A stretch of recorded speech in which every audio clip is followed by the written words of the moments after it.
네, 아멘. 우리가 오늘 이 말씀을 통해서 정말 내가 택하신 족속인지 왕같은 제사장인지를 좀 확인해 보고 싶습니다. 오늘 본문은 난해한 구절들이 조금 있습니다. 이 베드로라고 하는 이 사도는 신약 역사에 있어서 특별히 초대교회에서 아주 중요한 역할을 갖게 됩니다. 그 천주교에서는 초대 교황으로 베드로를 말하기도 하죠.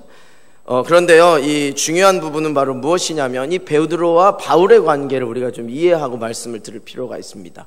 오늘은 바울이 이야기하는 부분을 중심으로 다루지는 않습니다.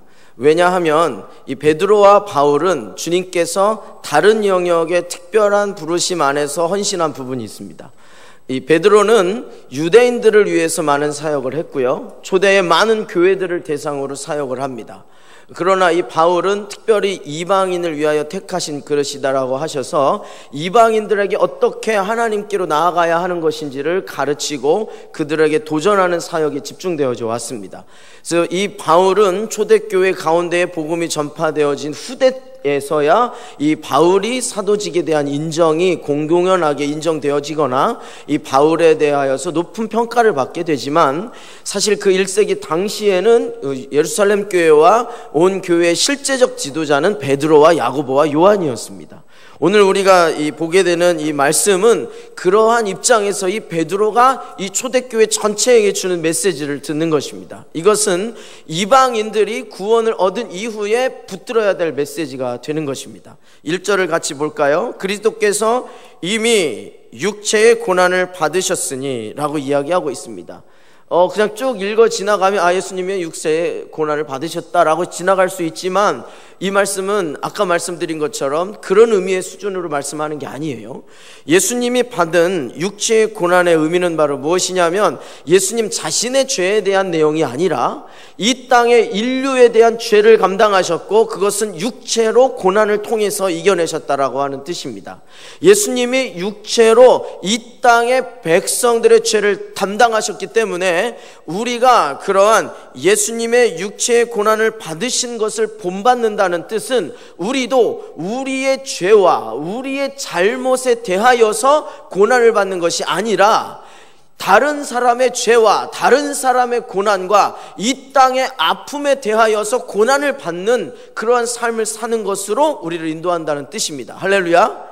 시작부터가 굉장히 다릅니다. 그러면서 너희도 같은 마음으로 갑옷을 삼으라 라고 얘기합니다. 이 갑옷을 삼는다는 것이 같은 마음으로 라고 이야기한 것은 예수님이 이 땅을 향하여서 예수님의 문제가 아니라 이 세상의 고통과 고난을 받는 사람들의 문제를 감당하시면서 이 죄를 멀리하고 죄를 이기셨던 것, 그리고 방식으로 하늘의 방법, 하나님 나라의 방법, 하나님 나라의 의의 방식으로 이 땅에 살면서 죄를 멀리하기 때문에 받는 육체의 고난을 감당하신 것인데, 우리가 그것을 본받는다는 겁니다. 예수님이 이 땅에서 살아가면서 하늘의 방식을 택하셨기 때문에 이 땅에 죄인된 자들의 죄를 감당하시기 위해서 삶의 방식을 택하셨기 때문에 받은 그 육체의 고난의 삶을 우리가 본받기 때문에 우리도 죄를 멀리하고 하늘의 방식을 선택하여 살게 되면 그 삶의 방식은 우리가 죄에 대하여서 갑옷을 입은 것처럼 보호받는 뜻이라는 거예요. 할렐루야. 우리가 그러한 갑옷을 입는 자들이 되기를 원합니다. 그렇게 예수님의 삶의 방식으로 살기 시작하면 우리는 갑옷을 입게 되고요, 그 갑옷을 입은 자는 어떻게 되냐면 이렇게 됩니다. 육체의 고난을 받은 자는 죄를 그쳤습니다. 이게 무슨 얘기냐면, 우리가 하늘의 삶의 방식을 택하여서 이 땅에서 살면서 이 죄를 멀리하면서 받는 아픔, 어려움, 고난 있다는 거예요. 그런데 하나님께서 예수님을 통하여 우리에게 보여주신 하늘에 속한 자의 삶의 방식으로 죄를 거절하고 죄를 멀리하기 때문에 우리가 받게 되는 고난에 일생을 던진다면, 그 고난을 받기로 결정한다면, 그 고난을 기쁨으로 여긴다면 그 사람은 이제 죄를 짓지 않는 경지에 이른다는 뜻입니다. 할렐루야. 자, 이게 참 어려운 부분이 돼요. 왜냐? 아까 말씀드렸어요. 이 바울은 인간은 어떻다 그랬죠? 죄인이라 그랬어요. 자기를 뭐라고 얘기했습니까? 죄인 중에 괴수라 그랬어요. 인간은 본질상 진노의 자녀라고 바울 서신서에서는 반복해서 이야기하고 있습니다. 종교개혁 당시에서도 인간은 아무런 가망이 없다, 전적 타락했다라고 칼빈이 얘기를 했습니다. 그래서 우리는 오로지 믿음, 주님이 주시는 믿음으로, 그 선물로, 그 은혜로만 구원에 이를 수 있다라고 하는 놀라운 메시지가 종교개혁의 메시지이기도 했죠. 그런데요, 그런 이 인간을 향하여 지금 사도 베드로는 4장 1절에서 뭐라고 하냐면, 네가 예수 그리스도의 삶의 방식으로 하늘에 속한 자의 삶을 살기 시작한다면 너는 죄에 대하여 갑옷을 입은 자고, 죄를 짓지 않는, 죄가 더 이상 지어지지 않는, 그치는 그 경지의 삶을 살 수 있다라고 도전하고 있는 겁니다. 할렐루야. 이건 이단의 메시지가 아닙니다. 만약에 예수님을 믿고 구원에 이르렀으니까 이제 모든 삶을 마음껏 살아도 된다라고 하면 이단 사상이 돼요. 그렇죠. 구원파와 같은 메시지가 되죠. 그런데 지금은 그 얘기를 하는 것이 아니라는 뜻이에요. 하늘의 삶의 방식을 택해서 살기 시작한다면 그것이 우리로 하여금 더 이상 죄를 짓지 않게 인도한다는 뜻이에요. 할렐루야. 왜 1절의 삶을 살아야 할까요? 그 답은 2절에 나옵니다. 함께 읽어볼까요? 2절 시작. 그 후로는 다시 사람의 정욕을 따르지 않고 하나님의 뜻을 따라 육체의 남은 때를 살게 하려 함이라. 이 얘기입니다. 우리가 사람의 정욕으로 따르는 삶이었다는 거예요. 그러한 삶은 이제 하나님의 뜻을 따르는 삶으로 바꿔서 육체의 정욕을 따르지 않는 삶으로 우리를 인도한다는 거예요. 그럴 때에 죄에 대하여 연약함으로 여겨졌던 우리 육체의 삶이, 더욱 정확히 말씀을 드리면 우리가 육체로 남은 인생을 살아야 하는데, 이 육체로 남은 인생을 사는 이 삶이 하나님의 뜻대로, 하나님의 뜻 안에서 맞춰져서 살 수 있게 된다는 뜻입니다. 우리의 육체는 악하고 거짓되고 연약하다라고 알고 있지만, 우리가 하나님에 속한 자의 삶의 방식으로 예수님이 죄를 거절하고 죄를 멀리하고 그럼으로부터 오는 모든 고통과 고난과 아픔과 이 모든 것을 감당하기로 결정하고 인생을 던져서 그 삶을 우리가 동일하게 살기로 추구한다면 이제 우리는 우리의 육체로도 거룩하고 온전한 삶을 살 수 있다라고 이야기하고 있는 것입니다. 이것은 이때의 가장 강력한 도전이 될 거예요. 왜냐? 그런 삶을 살아본 적이 없는 사람에겐 도저히 이해되지 않는 거죠. 예수 그리스도를 믿고 구원에 이른 사람이 구원을 향하여서 구원으로 만족한 사람에게는 이 메시지는 이해되지 않는 것이고, 혹은 이단 사상이라고 질문할 수도 있습니다. 근데 지금 그 얘기를 하는 것이 아니라는 거예요. 우리는 남은 육체의 삶도 온전함을 이루며 살 수 있는 믿음을 갖기 원합니다. 할렐루야. 그래서 3절에는 이렇게 경고하기도 합니다. 너희가 음란과 정욕과 술 취함과 방탕함과 향락과 무법함 우상 숭배를 하여 이방인의 뜻을 따라 행한 것은, 우리의 인생의 삶은 원래 이방인들이 사는 삶과 같았다는 뜻이에요. 무슨 뜻입니까? 음란한 삶을 살았다는 거죠. 그리고 정욕에 붙들린 삶을 살았다는 거죠.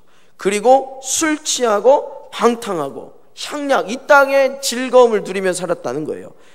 그리고 무법한 우상 숭배를 해서 이방인의 뜻을 따라 행했다는 겁니다. 믿음을 가진 자가 음란할 수 있을까요? 예수 그리스도를 구원자로 영접한 사람이 음란할 수 있을까요? 있다는 거예요. 예수님을 구주로 영접한, 구원을 얻었다고 믿는 사람이 정욕에 붙들릴 수 있을까요?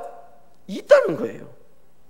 예수님을 믿는 그리스도인이, 예수님을 구주로 영접한 사람이 술 취할 수 있을까요? 잘 알죠, 우리는.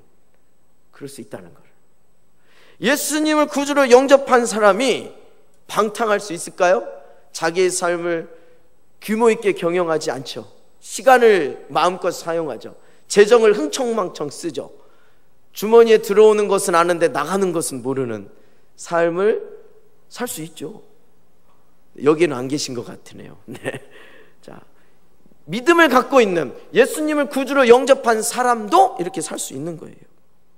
향락과, 우리는 이 세상을 누리는 법을 알아요. 우리 GNP가 2만 달러, 3만 달러에 육박하면서 5일 근무제가 되기도 하죠.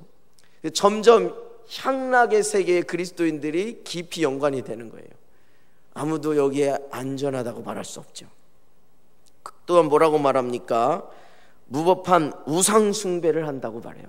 전도사님, 내가 요거는 조금 안전한 것 같습니다. 왜? 우리 집 제사가 이제 없어요. 저는 절간에 가는 걸 끊었어요. 저는 더 이상 다른 신을 섬기지 않아요. 근데 여러분 아시죠? 구약이 아니라 우리는 신약까지 갖고 있어요. 신약에서는 율법을 완성한 것으로 우상 숭배를 뭐라고 말하죠?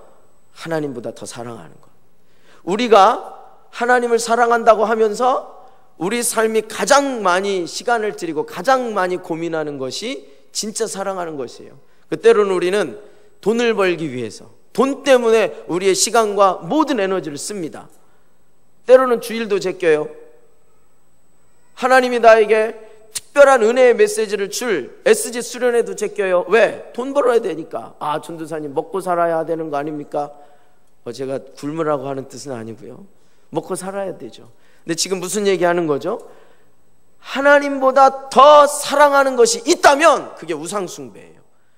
근데 예수님을 믿어도, 구주로 영접해도 이렇게 사는 삶의 방식은 뭐라고 하고 있냐면 이방인이 살아가는 방식이라고 얘기하고 있어요. 그래서 뭐라고 합니까? 지나간 때로 족하다. 이제 고만 그렇게 살자는 거예요. 예수님을 믿어도 우리는 인생을 즐겨야 되고, 예수님을 믿어도 돈은 어느 정도 필요하고, 예수님을 믿어도 우리는 우리를 만족시키는 것에 대해서 포기할 수 없다라는 거죠. 그 베드로가 너무너무 잘 알고 있어요. 여러분의 표정은 난 안 그래 라는 표정이어서 참 감사합니다.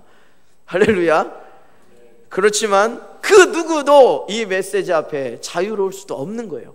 그걸 누가 얘기한 거예요? 바울이 얘기한 거예요. 바울이 이것에 대해 자유로울 수 없다라고 말한 게 바울의 메시지. 근데 그 바울과 함께 베드로는 그럼에도 불구하고 이 베드로전서 4장 1절에서 예수님이 이 땅에 육체를 갖고 살면서 하늘에 속한 하나님 나라의 백성으로, 하나님 나라의 삶의 방식으로 이 땅을 사셨고, 우리가 그 삶의 방식을 존중하고 추구하고 본받는다면 이제 우리는 죄를 짓지 않는 놀라운 갑옷을 입은 자가 될 것이고, 구원을 얻은 자로 이 땅에서 구원을 얻었으니까 이 땅에서 잘 먹고 잘 살자라고 하는 생각을 버리고, 이제 고난을 받을지라도, 고난이 있을지라도, 돈을 벌지 못할지라도, 심지어는 건강이 해쳐질지라도, 상상할 수 없는 어려움과 고난과 아픔이 주어질지라도 내가 진리를 붙들고 살기 위해서, 하늘에 속한 자의 삶의 방식으로 살기 위해서라면 기꺼이 그 삶을 살기로 결정하는 거예요. 그게 하늘에 속한 자의 삶의 방식이라고 얘기하고 있는 겁니다. 이건 엄청난 도전이에요. 우리가 오늘 이 도전 앞에 섰습니다. 이 젊은 전도사가 오더니 지금 막말을 하는가? 저는 주의 말씀을 나누고 있는 줄 믿습니다. 할렐루야. 그러면서 4절 함께 읽어보겠습니다. 4절 시작. 이러므로 너희가 그들과 함께 그런 극한 방탕에 다름질하지 아니하는 것을 그들이 이상히 여겨 비방하나. 이게 무슨 얘기냐면, 예수님을 믿었어요. 예수님을 믿은 지 한 10년 정도 됐어요.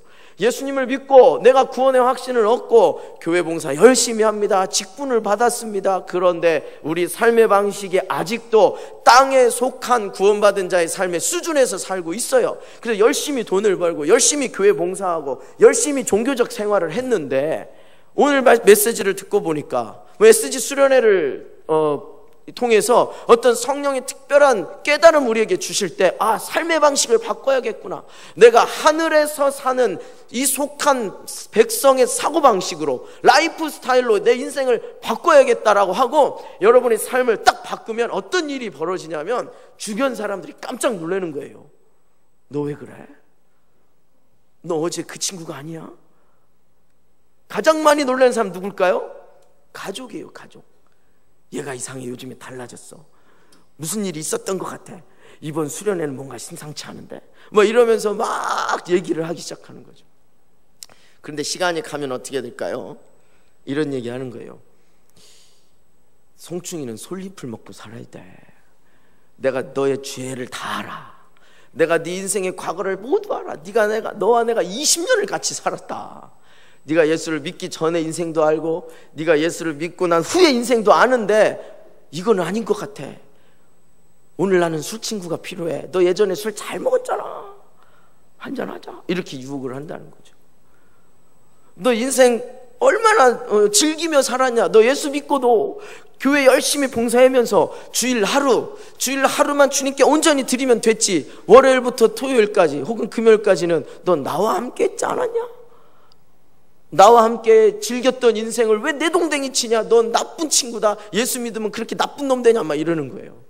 그러면서 이제 핍박하기 시작하는 거죠. 그 얘기예요. 지금 우리가 예수를 믿고 예수님의 삶의 방식으로 인생을 완전히 돌려버리면 가족들이, 가장 친한 친구가 우리를 비방하고 핍박하기 시작해. 왜? 자기가 정죄를 받으니까.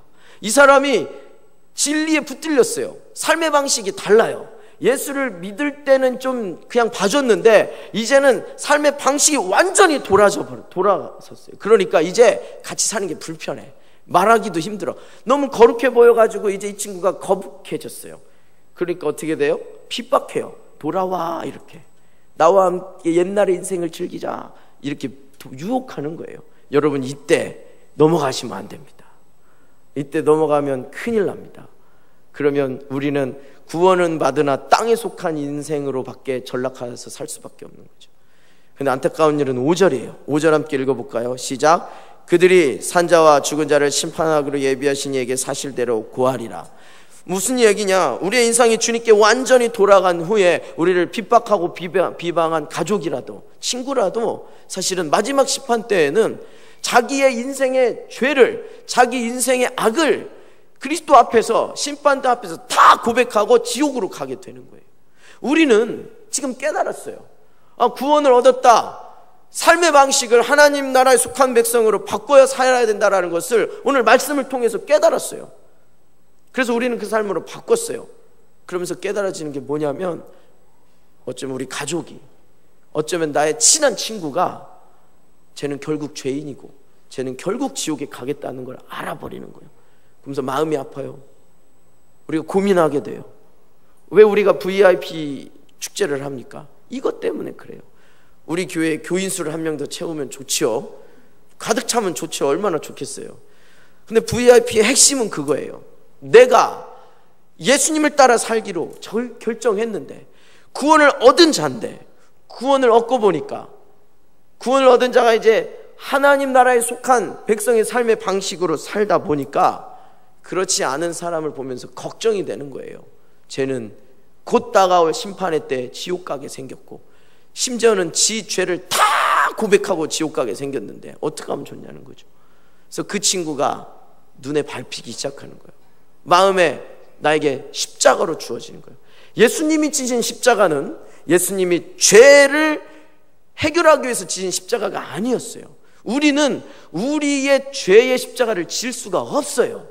우리의 죄의 십자가는 철저하게 예수의 십자가에 못 박고, 예수님이 우리의 죄의 문제를 예수님이 지셨어요. 그럼 우리는 자기 십자가를 지고 따르라고 하신 메시지는 뭐냐면, 우리의 십자가는 이제 죄인으로 다가온 우리 가족, 죄인으로 다가온 나의 친구를 보면서 내 십자가로 짊어지는 거예요.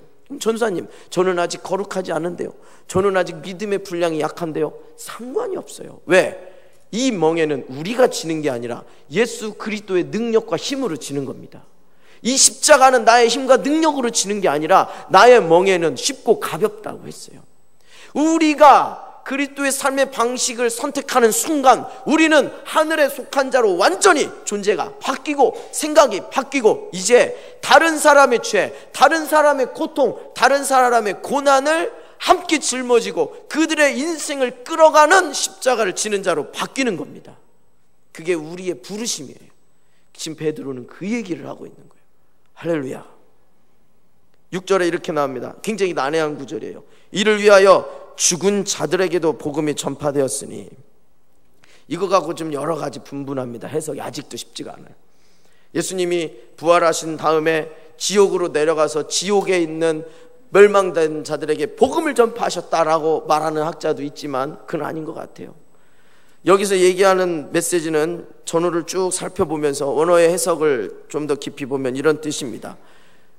우리가 예수님의 본을, 예수님의 삶의 방식을 본받고 살다 보면 이 땅에서 힘들다는 거예요.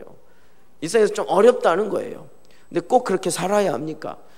우리의 선배를 보니까 믿음으로 살다가 소위 행복도 모르고 부귀와 영광 누리지도 못하고 예수님을 믿고 산다고 했는데 너무 인생이 기구해.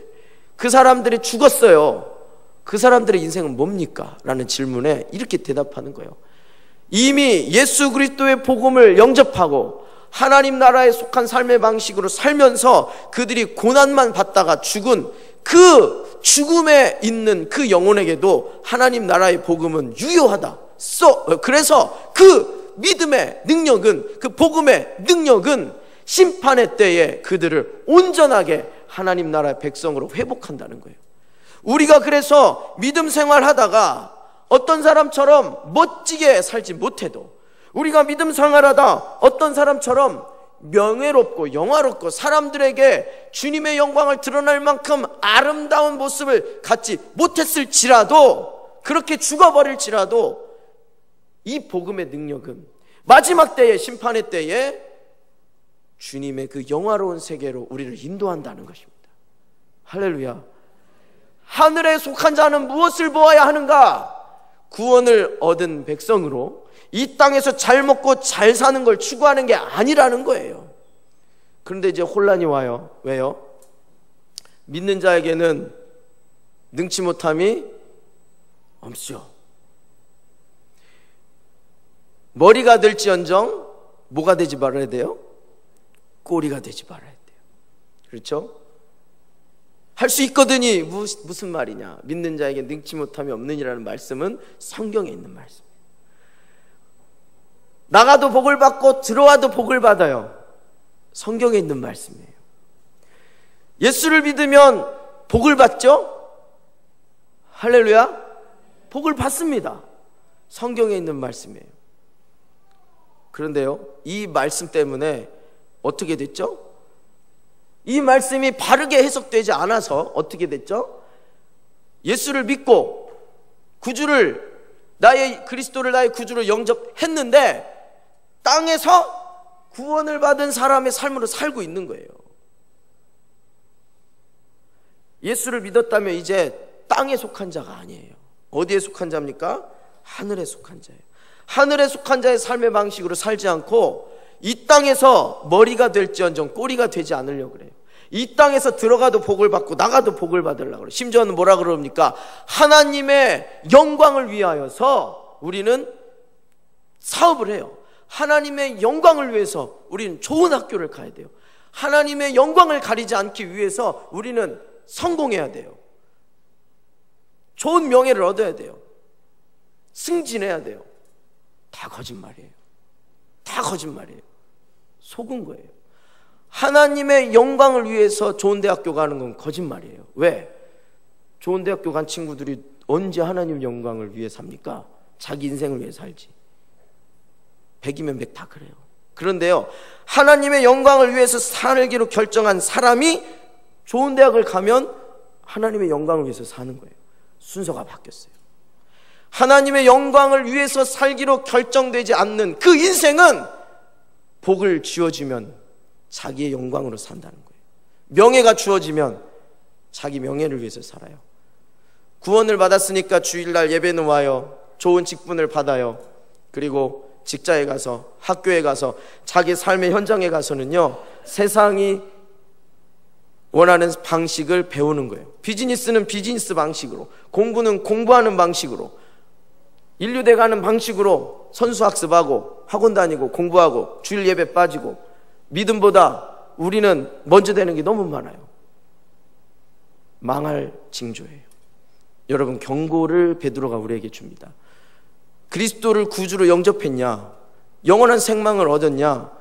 그리고 이 땅에서 구원받은 자로 어떻게 살 거냐 고민하지 마라. 이제 너희는 하늘에 속한 자로 하늘에서 이 땅을 내려다보면서 어떻게 이 땅을 다스릴 거냐, 하나님과 함께 어떻게 이 땅을 통치할 거냐, 하나님과 함께 어떻게 이 땅을 하나님의 나라로 바꿀 거냐를 고민하는 삶을 살라고 얘기해요.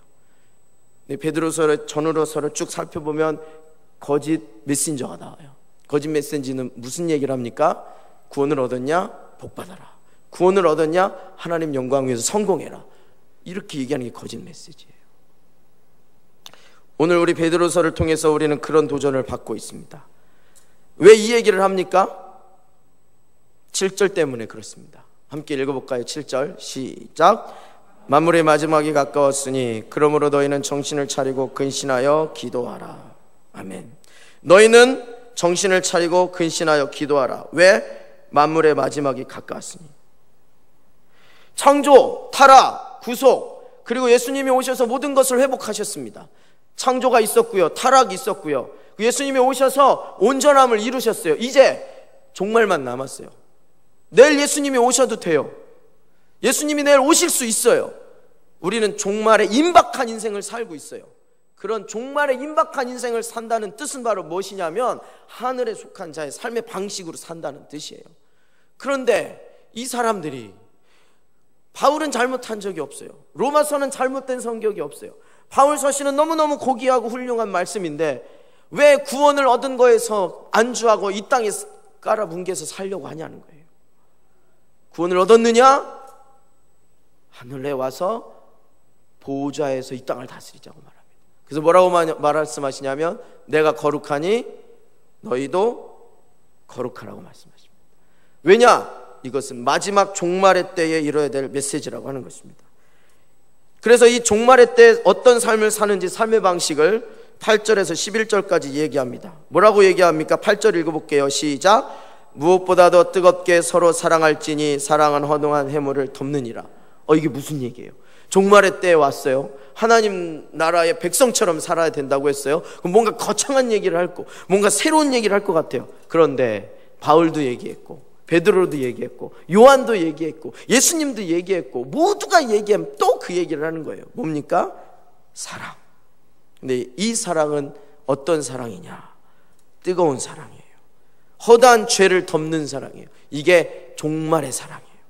그 사랑은 어떤 사랑입니까? 서로 대접하기를 원망이 없이 하는 거예요. 내가 누군가를 대접하고 내가 돈을 썼어요. 헌신했어요. 내 것을 깨트렸어요. 그러고 이제 소위 공치사한다 그러죠. 제가 했어요. 이렇게 하지 말라는 거예요. 수고는 온갖 하고 막 봉사는 온갖 했는데 꼭 뒤에 가갖고 소리가 들려. 이거 누가 했대? 그러면 몰라. 이렇게 되는데 누가 했대? 알잖아. 그 사람이었어. 꼭 티를 내. 뭐 이런단 말이에요. 이 꼭 할 일 다 하고 수고하고 봉사는 다 해놓고 티를 내요. 사랑으로 한 게 아니라는 거예요. 각각 은사 받은 대로 하나님의 여러 가지 은혜를 받은 선한 청지기 같이 서로 하되. 은사가 있어요. 뛰어난 것이 있다면 그것은 맡은 자로 봉사하고 나누는 거예요. 뽐내는 게 아니에요. 뭐 좀 교회 봉사를 한다면 나 없으면 못해. 어디 잘 되나 두고 보지. 이런 심본 사랑이 아니라는 거예요. 그래서 기다려요. 침묵하고 있어요. 안 되기를 기다렸다가 잘 안 될 때 도와주세요라고 할 때 못 이기는 척. 그럼 제가 도와야죠. 이러면서 속으로 이럴 줄 알았어. 나 없으면 안 돼. 이런다는 거지. 이런다는 거예요. 뛰어난 은사는 그렇게 쓰라는 게 아니에요. 아무도 도전하지 못할 때, 교회에 큰 문제가 생겼을 때, 누군가가 해결해야 될 때 그 문제를 해결하려면 피해를 봐. 포기해야 돼. 내 것을 내려놔야 돼. 그때 할 수 있는 능력이 내 안에 있는 거예요. 그럼 어떻게 돼요? 내가 하겠습니다. 그러면 사람들이 그래요. 생각 다시 해보세요. 얼마나 큰 대가가 지불될지 아시면서 그렇습니까? 그럴 때 제가 하겠습니다. 이게 바로 각각 은사를 받은 자들이 사랑으로 행하는 봉사입니다. 할렐루야. 그 다음에 뭐라고 얘기하고 있습니다. 만일 누가 말하려면 하나님의 말씀을 하는 것 같이 하고. 옳고 그름이 중요한 때가 있어요. 그런데요, 옳은 얘기만 하다 사람 죽이면 안 돼요. 하나님이 사람을 대할 때 어떻게 말씀하시는지 그거를 따라 이야기하라는 거예요. 바른 말 하는 거 사랑이 아닐 수 있다는 거예요. 누가 봉사하려면 하나님이 공급하시는 힘으로 하고. 우리가 한 10년 정도는 자기의 힘과 열심으로 일할 수 있는 것 같아요. 무슨 일이든지. 근데 한 10년 정도 지나면은요 이제 힘들어져요. 교회 봉사는 특히 더 그런 것 같아요. 열심히 교회 봉사를 했어요. 한 10년쯤 지나니까 지치죠. 자기 힘과 능력을 하면 지쳐요. 그런데 하나님이 주시는 힘과 능력을 하는 것 같이 하면 지치지 않는다는 거죠. 그러면 이 얘기하죠. 그러면 전사님, 목사님은 왜 안식년 가시죠? 이 민감한 얘기예요. 내가 왜 얘기를 왜 했지? 지쳐서 가시나요? 지쳐서 가는 게 아니에요. 안식년을 지쳐서 가면 지혜롭지 않은 거예요. 우리가 안식이 필요한 건 지쳐서 안식하는 게 아니에요. 예수님께서 일곱째 날 왜 안식하셨을까요? 지쳐서? 그럼 하나님이 아니죠. 그 하나님 어떻게 믿어요? 다른 목적과 이유가 있는 거예요. 진리가 진리되게 하기 위해서 안식이 필요한 거예요. 할렐루야. 오늘은 이걸 다루는 시간이 아니니까. 진리가 진리되게 하기 위해서 우리는 멈추고 쉴 수 있어야 되는 거예요. 귀 있는 자는 들을 줄 믿습니다. 할렐루야. 그래서 우리는요, 어떻게 해야 됩니까? 범사에 예수 그리스도로 말미암아 하나님이 영광을 받으시게 하려 합니다는 거예요. 이 사랑의 행위는 범사에 주님이 영광을 받으신다는 거예요. 이 지금 베드로전서 4장에서 이야기하고 있는 사랑의 종말적 삶은요, 고린도전서 13장에 연결이 됩니다. 고린도전서 13장에도 뭐라고 얘기했습니다. 사랑은 언제나 떨어지지 아니하되 예언도 패하고 방언도 그치고 지식도 패하리라. 우리는 부분적으로 알고 부분적으로 예언하니 온전한 것이 올 때는 부분적으로 하던 것이 어떻게 된다고 말합니까? 패하겠다고 말합니다. 무슨 얘기예요? 고린도서 13장 쭉 읽을 때 사랑이 없으면 모든 게 더 헛되다고 말하면 사랑이 얘기하는가 보다 했는데 지금 마지막 때 종말의 얘기를 하는 거예요. 그러면서 뭐라고 말합니까? 고린도전서 13장 13절 함께 읽어볼까요? 시작. 그런즉 믿음, 소망, 사랑 이 세 가지는 항상 있을 것인데 그 중에 제일은 사랑이라. 마지막 종말의 때는 사랑만 남는다는 거죠. 그 이야기를 지금 베드로에서도 말하고요, 지금 바울도 고린도에서 말하고 있는 거예요. 베드로서는요, 이 땅의 삶을 나그네의 삶이라고 이야기하고 있습니다. 1장과 2장에서 그 얘기를 특별히 하고 있습니다. 1장 12절과 13절은요, 우리가 연단의 의미로 받는 고난에 대해서 이상에 연기지 말라고 말합니다. 오늘 4장 12절 읽어볼까요? 4장 12절 시작. 사랑하는 자들아, 너희를 연단하려고 오는 불시험을 이상한 일 당하는 것 같이 이상히 여기지 말라. 그 다음에 뭐라고 했냐면요, 오히려 너희가 그리스도의 고난에 참여한 것으로 즐거워하라. 이는 그의 영광을 나타내실 때 너희들 즐거워하고 기뻐하게 하려 하십니다. 무슨 얘기입니까? 우리가요, 고난을 받을 때 두 가지의 고난을 받는다는 거예요. 하나는 나의 죄, 나의 잘못, 인생의 문제로 받는 고난이 있어요. 또 하나는 뭡니까? 하나님의 영광을 드러내기 위해서 우리가 선택해서 받는 고난이 있다는 거예요. 그래서 우리는 고난의 의미를 잘 해석할 필요가 있어요. 말씀을 좀 마무리하고 싶은데요, 이 말씀을 이해하고 마무리하고 싶습니다. 베드로전서 2장 9절 함께 보도록 하겠습니다. 우리 읽어볼까요? 스크린에 있습니다. 2장 9절 시작. 그러나 너희는 택하신 족속이요 왕같은 제사장들이요 거룩한 나라요 그의 소유가 된 백성이니 그래서 불러내어 그의 기이한 빛에 들어가게 하시니에 아름다운 덕을 선포하게 하려 하심이라. 아멘. 이 말씀은 베드로전서 전체를 집약한 말씀과 같아요. 우리는 이 인생을 나그네로 이해해야 됩니다. 왜? 우리는 이 땅에서 영원히 살려고 이 땅에 있는 게 아니에요. 우리는 결국 천국에서 하나님과 영원한 삶을 누리는 거예요. 우리가 그리스도를 구주로 영접했다는 것은 예수님께서 이제 하늘 보좌에 우편에 앉으셔서 이 땅을 향하여서 다스리고 통치하는 그것을 우리가 함께하기로 되어져 있다는 뜻이에요. 그래서 우리가 예수를 믿었다는 얘기는, 구주로 영접했다는 것은 하늘에 올라가서 이제 땅을 내려보는 거예요. 그러면 어떻게 됩니까? 이 땅에서 행복할 수도 있고 어려울 수도 있고 고난이 있을 수도 있고 그 인생을 그냥 거쳐가는 거예요. 그 인생을 거쳐서 지나가는 거예요. 저의 인생에 있어서 이 말씀을 이해할 수 있는 깊은 이해가 있는데요, 저는 중학교 3학년 때 친할아버지가 돌아가셨습니다. 음독 자살하셨어요. 고등학교 1학년 때 저희 친아버님께서 돌아가셨어요. 위암으로 돌아가셨는데요, 어떻게 돌아가셨냐면 암을 투병을 하시다가 이제 좀 회복을 하셔야 되는데 집에서 요양하는데 이 가족들, 친척들이 워낙 저희 집을 업신여겼어요. 그래가지고 아버지가 암을 이제 회복기에 있으니까 한약을 지어왔는데 할머니가 그래요. 곧 죽을 놈의 자식이 이 한약을 먹을 이유가 뭐가 있냐고. 그러니까 저희 작은아버지나 삼촌이 더 이 한약이 필요하니까 죽을 놈의 아들, 죽을 자식은 죽으라고 하는 거예요. 저희 아버지가 이 소리를 듣고 죽어야겠다고 생각하셨어요. 왜 이렇게 생각하셨냐면 저희 아버지 인생이 그랬어요. 저희가 작은 아버지의 돼지막 농장에서 일을 할 때 저희 아버지가 삼촌의 결혼 자금을 위해서 작은 아버지가 상의를 좀 덜 했죠. 돼지 몇 마리를 팔았어요. 그 일로 작은 아버지가 삽을 들고 저희 아버지를 구타해서 피를 흘렸어요. 그리고 저희 아버지가 이 모멸감에 목을 매서, 돼지막 기둥에 목을 매서 죽어가는 중에 저희 어머니가 발견해서 숨 떨어지기 직전에 살려서 구출했어요.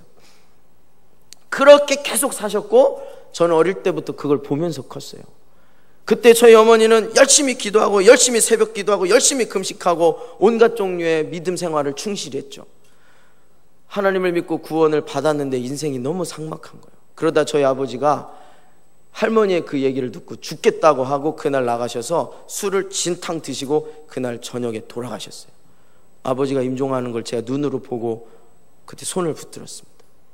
제가 중3 때 우리 가정을 보면서 신이 없다라는 생각이 들었어요. 그래서 어떻게 생각하냐면 신을 떠났죠. 제가 유치원 때, 초등학교 때, 중학교 때 막 최우수상 받고 전체 우수상 받을 만큼 교회에서 좀 잘 나가는 친구였는데 중3 때 되니까 하나님이 정상이 아닌 거예요. 그래가지고 구원을 받았다고 해도 별 좋은 게 없는 거예요. 그래가지고 무신론자가 돼서요, 하나님 저주하고 교회도 안 가고요, 신을 떠나기로 했죠. 근데 아버지가 돌아가셨을 때 손을 붙들고 할 게 기도밖에 없더라고. 하나님 살아있다면 우리 아버지 살려내십시오 기도했죠. 안 살아나더라고. 역시 하나님은 힘이 없어. 염을 할 때였어요. 염을 할 때 어떤 일이 일어났냐면 어머니가 아버지의 시체가 수위로 쌓여지는 걸 보면서 눈이 돌아가요. 어머니를 흔들었어요. 어머니 일어나세요, 깨워. 그런데 뭔가 음성이 들려요. 너희 인생 그렇게 살면 네 어머니도 내가 데려갈 거야. 이 하나님입니까 보이며 너무 두려워서 아버지 장례를 마치고 무신론자 인생을 접고 무서운 하나님 때문에 교회를 나가기 시작했어요. 하나님 너무 폭군이야, 폭군. 그러면서 신앙생활을 하다가 고등학교 2학년 때 성령 세례를 받고 알았죠. 하나님의 메시지는 아니구나. 그거 사단이 장난친 거구나. 제가 이 메시지를 전에 수요 설교 때도 한번 나눴습니다. 제가 고등학교 3학년 때 저를 아들처럼 대해주는 담임 선생님이 있었어요. 이 담임 선생님을 보면서 아버지를 모셔야겠다고 생각했어요. 그리고 열심히 그 담임 선생님과 함께, 제가 반장이었거든요, 행복한 고3의 시간을 보내는데 세상에 교통사고로 돌아가 버리셨어요. 학교장으로 장례를 치렀어요. 저의 10대의 가장 큰 이슈는 죽음이었어요. 너무 죽음이 가까워요. 가까운 분들이 그냥 돌아가셨고, 돌아가시고 나면 그 다음날 아무것도 없어요. 인생이 똑같은 거. 인생이 해석이 안 돼요. 그래서 10대의 대부분을 저는 죽음과 씨름을 했습니다. 20대 초반에도. 그래서 깨닫게 된 거예요. 도대체 예수를 믿는 게 뭔가. 그래서 제가 이 죄의 문제와 상처의 문제가 회복이 되어지면서 이 베드로전서의 말씀이 이제 이해가 되는 거예요. 구원을 얻은 게 다가 아니에요. 구원을 얻어도 힘들어요, 인생이. 아시잖아요. 전 아직 이제 40밖에 안 된 젊은 전도사지만 인생을 더 많이 사신 분들은 저보다 더 고난이 있으셨겠죠. 밥이 없어가지고요 굶어 본 적이 있으시죠? 저희는 보릿고개도 없는데 저희 집에만 보릿고개가 있었어요. 그래가지고 쌀이 떨어져 갖고요 밥을 못 먹고 굶었어요. 어머니가 참다 공장에서 버린 밥을 갖다가 냉동실에 있다가 쪄가지고 냄새 풀풀 나는 거 먹었어요. 그거 안 먹으면 굶어야 되니까. 세상이 왜 이래? 그때 우리는 정말 신실했어요. 주님만 바라보고 살았어요. 도대체 직장 다니고 제가 돈 벌러 나가기만 하면 굶지 않아도 되는데 이놈의 주일 성수 때문에 굶었어요. 도대체 인생을 어떻게 해석해야 되냐? 베드로가 얘기하고 있어요. 하늘나라의 삶의 방식이라고. 근데요, 왜 이게 어렵냐면 정말 제 주변에는요 생존의 문제, 인생의 중요한 문제 앞에서는요 믿음이 뒤로 가더라고요. 대학 입시 앞에서, 월급이 떨어졌어요, 취업의 문턱 앞에서 믿음이 뒤로 가더라고요. 저는 그렇게 살아본 적이 없어요. 저는 그렇게 배워본 적이 없는데 이상하게 참 많은 친구들은 그렇게 살아요. 근데 어린이들만 그렇게 사는 게 아니더라고요. 믿음을 갖고 10년, 20년 직분을 갖고 사는 그리스도인들도 그렇게 사는 거예요. 그러니까 아직도 베드로가 읽혀지지 않는 거예요. 로마서만 읽혀지는 거예요. 맨날 구원만 받은 것만 붙들어요. 구원받은 자가 어떻게 사는지를 말하면 어려워요. 내가 왜 이렇게 가고 있죠? 원고에 없는 얘기를 해버렸어요. 죄송합니다. 베드로전서 2장 9절을 다시 가겠습니다. 우리는요 택하신 족속이고 왕같은 제사장이고 거룩한 나라고 그의 소유된 백성입니다. 이제는요 굶는 게 두렵지 않아요. 이제는요 고통과 고난이 그렇게 어렵지 않아요. 저와 함께 사는 사람도 그래야 되는데 주님이 그렇게 인도하시는 줄 믿습니다. 저는 굶는 게 너무 자유로워요. 어렵지 않아요. 근데 밥을 먹을 때는 엄청 잘 먹어요. 부하에도 취하고 가난해도 처해 볼 줄 아는 게 너무너무 자연스러워졌어요. 근데 우리 아들 세원이도 그렇게 되길 바라요. 근데 쉽지 않겠죠? 일단 굶어봐야 되니까. 굶을 땐 저를 원망할 거예요. 도망가야겠죠? 주님이 은혜를 베푸도록. 여러분 그렇게 권면하고 싶습니다.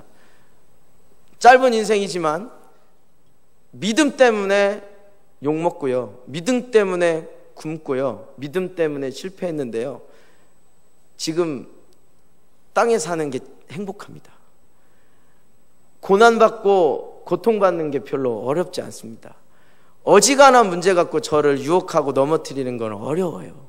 왜냐? 유혹이 안 되는데 어떡해요? 아하, 저 사람 위험하다. 제가 온전하다는 뜻이 아니에요. 분명히 베드로에서 얘기한 것처럼 우리는 이방의 삶의 방식을 택할 수 있는 위험 인물들이에요.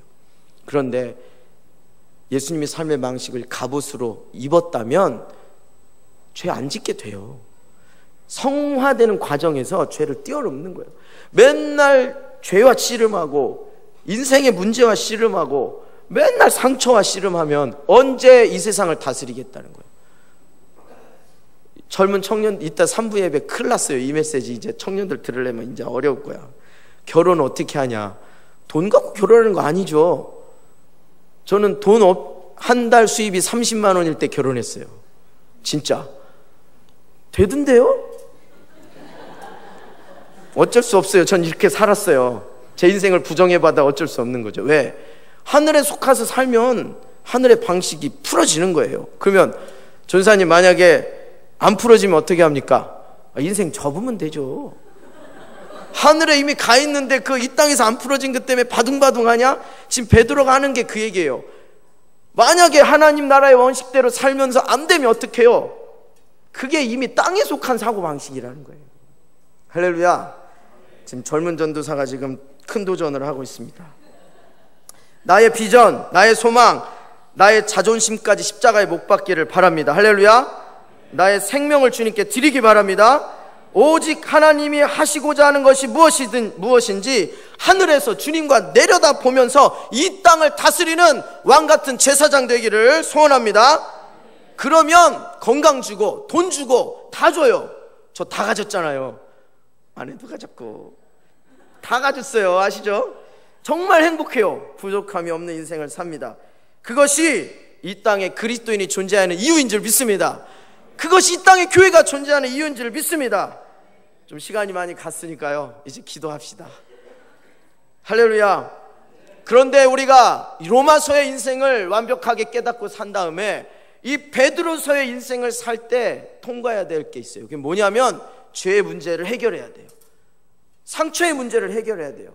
죄의 문제와 상처의 문제가 진리로 해결되지 않으면 여전히 구원받은 거에 감사하면서 이 땅의 인생에 묶여 살 수밖에 없는 거예요. 우리는 죄를 진리로 버려내야 합니다. 우리는 상처를 빛으로, 진리의 빛으로 뛰어넘어가야 합니다. 그것이 주님께서 우리를 부르셔 기이한 빛으로 인도하셨다는 주의 뜻인 줄 믿습니다. 그래서 함께 기도할까요? 진리가 너희를 자유케 하려는 말씀을 믿으시면 돼요. 순식간에 믿으면 그 자리에서 순식간에 사고방식이 바뀌고 삶의 방식이 바뀝니다. 성령님을 경험했을 때, 성령님이 제 삶에 찾아오셨을 때 그때 순식간에 인생이 바뀌었습니다. 술에 쪄들고 담배에 쪄들었던 저의 친구가 있어요. 성령을 만나고 그날 술 끊고 담배를 끊었어요. 주변 친구들이 당황했죠. 아직도 그 친구는 복음의 인생을 던지고 있고 수시로 노숙자들에게 복음을 전하기 위해서 시간을 쪼개서 나가고 있어요. 순간에 인생은 바뀝니다. 왜? 진리의 능력 때문에. 그게 복음이 능력이에요. 그게 교회가 존재하는 이유고 그리스도인이 존재하는 이유입니다. 우리 이 시간 기도할까요? 하나님, 내가 죄를 진리로 뛰어넘게 하여 주시옵소서. 아버지, 내가 상처를 진리로 뛰어넘게 하여 주시옵소서. 우리 함께 주님을 크게 한번 부르짖고 기도하기 원합니다. 함께 기도하실까요? 기도하겠습니다.